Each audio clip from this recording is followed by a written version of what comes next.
हाँ जी दोस्तों, स्वागत है एक बार फिर से आप सभी का इंडिया टैक्स चैनल पे। तो आज बात करेंगे जीएसटी की रिटर्न की क्या तारीख बदल गई हैं, आगे के लिए क्या कुछ रहा है, क्योंकि पोर्टल एकदम दिक्कत में आ गया था इस बार की जब हम फाइल कर रहे थे 3B। तो अब सुनिए क्या कहता है जीएसटी एंड सर्विस टैक्स का ये एडवाइजरी। इस एडवाइजरी को पढ़ के बताएंगे कि आपको आगे के लिए जीएसटी रिटर्न की तारीख क्या रखनी है क्या नहीं। तो देखिए इन्होंने क्या लिखा है। It has been observe that some tax payer face difficulty in filing 3B। जो 3B थी 2023 की मार्च की, उसको भरने में लोगों ने क्या किया कि 20 अप्रैल 2023 को इस सबने भरने की ट्राई करी। तो इससे क्या हुआ, लार्ज नंबर ऑफ अटैम्प्ट मारे लोगों ने, और फिर उसके बाद भी रिटर्न फाइल होने में बहुत सी दिक्कत आ रही थी। तो अब मैं आपको बता दूं, लास्ट डे को 20.05 lakh 3B return were filed on that day. 20 lakh GSTR 3B उसी दिन फाइल हुई हैं। अब जिसके रिजल्ट से क्या आया कि जीएसटी सिस्टम हैंग हो गया था, इसकी साइट आपको पता है ये सबको इशू आ गया था, इस साइट में साइट चल नहीं पा रही थी। तो सबसे पहला पॉइंट तो इन्होंने यहाँ दिया कि लास्ट डेट में आप इतने रश में रिटर्न भर रहे थे तो जीएसटी पोर्टल से नहीं होल्ड हो पाई ये चीज़ें, तो साइट वर्क नहीं कर पाई अच्छे से। 20 लाख रिटर्न एक दिन में कम नहीं होती हैं। अब बात आती है कि आगे क्या कुछ तारीख इन्होंने कहा है कि बदलने को, कुछ ऐसी कोई बात है क्या।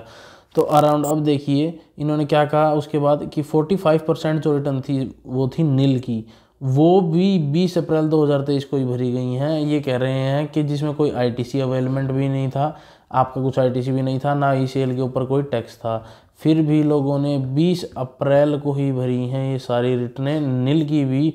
तो इनका कहना है कि नील की रिटर्न को आप पहले ज़रूर भर लिया करिए। अब एक चीज़ और देखते हैं कि इन्होंने क्या कहा है। It has been observed that, अब जो R1 थी, अब चीज़ समझने वाली एक और है कि ये कह रहे हैं जो R1 थी, तो R1 की ड्यू डेट पे भी ये दिक्कत आ सकती है। इन्होंने खुद पहले ही कह दिया है इस बात के लिए। क्यों?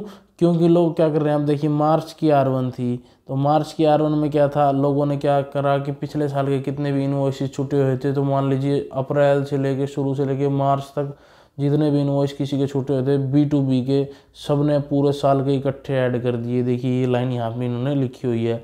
तो इस वजह से भी R1 में भी दिक्कत आई, क्योंकि मंथ वाइज रिटर्न फाइलिंग का डाटा डिसिप्लिन के थ्रू नहीं हुआ, पूरे साल का डाटा उठा के डाल दिया, लार्ज नंबर ऑफ इनवॉइसेस का, अप्रैल से लेके मार्च तक का, किसी का भी कोई B2B रह रहा था हर महीने का, किसी महीने का भी, तो सारा डाल दिया।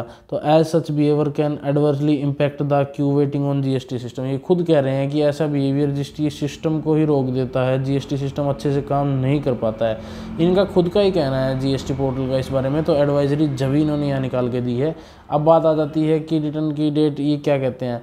इस एडवाइजरी को देख के सिर्फ एक ही चीज़ लग रही है कि ये कहना चाहते हैं कि अगर आपकी 20 लास्ट तारीख है 3B की, तो आप उसे 20 को मत भरिए। ये कह रहे हैं आप उसे 17 को भर दीजिए, 18 को भर दीजिए। अब सारे इकट्ठे 20 को भरोगे तो इनके पास ऐसा जीएसटी पोर्टल अभी तक नहीं बन पाया है जो बिल्कुल होल्ड कर लेगा इस बात को।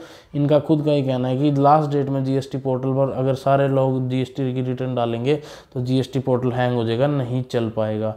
तो इसलिए इनकी एडवाइजरी यही है कि टाइमली अपने रिटर्न को फाइल किया कीजिए, लास्ट डेट में इकट्ठे सभी लोग फाइल मत किया कीजिए। Thank you. अगर आपको वीडियो अच्छी लगी तो चैनल को सब्सक्राइब कर सकते हैं ऐसे रिलेटेड अपडेट्स पाने के लिए। बाकी इनकी तरफ से कोई डेट चेंज नहीं की गई है, यहाँ आप देख सकते हैं, सिर्फ एडवाइजरी दी गई है कि पहले ही अपने रिटर्न्स भर लीजिए। अगर ये 15 तारीख को R1, ये कहते हैं कि 7-8 तारीख को आप भर लीजिए। अगर ये लास्ट डेट को सभी लोग मत भरिए। Thank you.